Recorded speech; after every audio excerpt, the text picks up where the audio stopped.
Wanting to be well. John 5:1-9. Afterward, Jesus returned to Jerusalem for one of the Jewish holy days.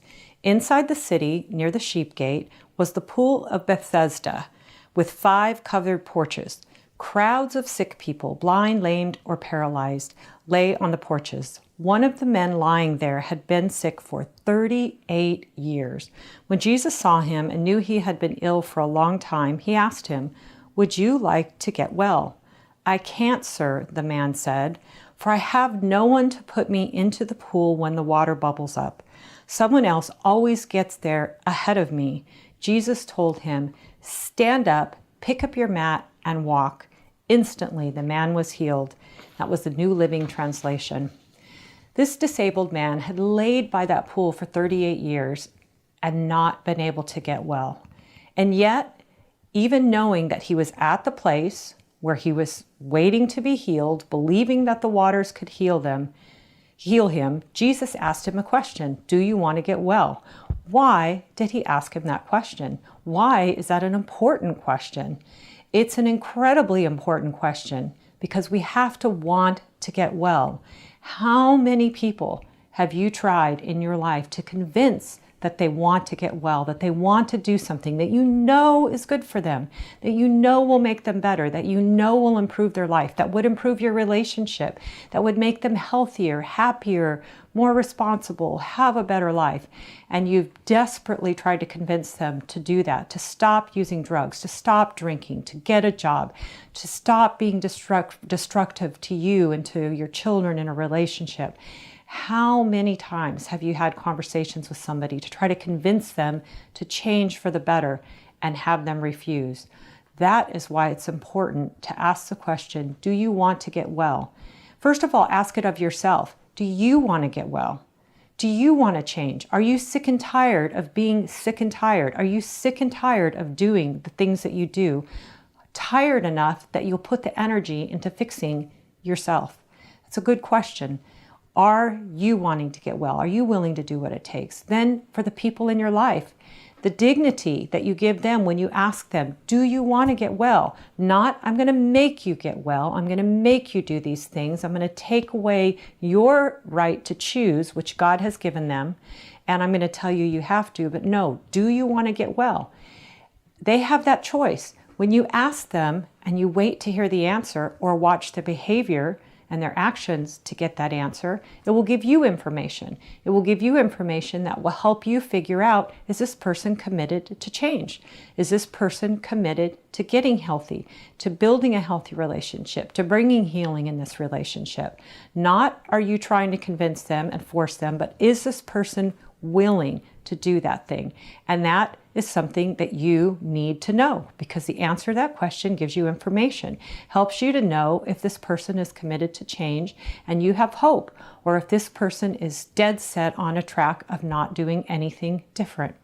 Now, what if a person that you're very close to, your child, your parent, your spouse, doesn't want to get well, and you do? Are you being unfaithful or wrong or betraying them for you to get well? And by getting well, I mean getting healthy, healing yourself, learning to take care of yourself, learning to ask for what's right and what's good, healing those wounds inside of yourself, getting emotionally and mentally and physically sober, building your own spiritual relationship with God, healing your spirit. Are you betraying them? Absolutely not. You have a right and a responsibility to do what's right for you, to do what's good for your part in the relationship, regardless of what the other person does. So if you want to get well, commit yourself to getting well. If the other person doesn't want to get well, recognize that. But why do we not want to get well? That's important. Well, sometimes there's a payoff for staying the way we are. It's just simply, there are rewards to laziness and not working and not having to face your pain by engaging in an addiction. There's a payoff there, okay? There's a payoff for all kinds of behavior we do. We don't do things for no reason. We do things for a reason. Maybe the person suffers from some type of mental illness, mental disorder, difficulties that really makes it hard for them to look at themselves and face this pain. And it's especially extra difficult for them. Maybe they just want to blame others, and because they don't want to look at themselves. And it's easier to blame others, whether that's you, God, circumstances, other people, past relationships. Blaming others means you don't have to take responsibility. It's much easier. Hard to face yourself, look at yourself and say, whoa, I've caused these problems. I've caused this pain. I've hurt these people. I've made these choices. It takes a lot of strength to be able to do that. Or they just don't want to do the work. You know, you don't get to just decide one night that you're going to get healthy and the next morning you wake up healthy emotionally and spiritually and relationally. You have to put years of work into it. You've got to study and learn. You might need counseling, support groups, programs, 12 steps, all kinds of things, prayer, habits where you have to practice over and over again to do new things and do the right thing.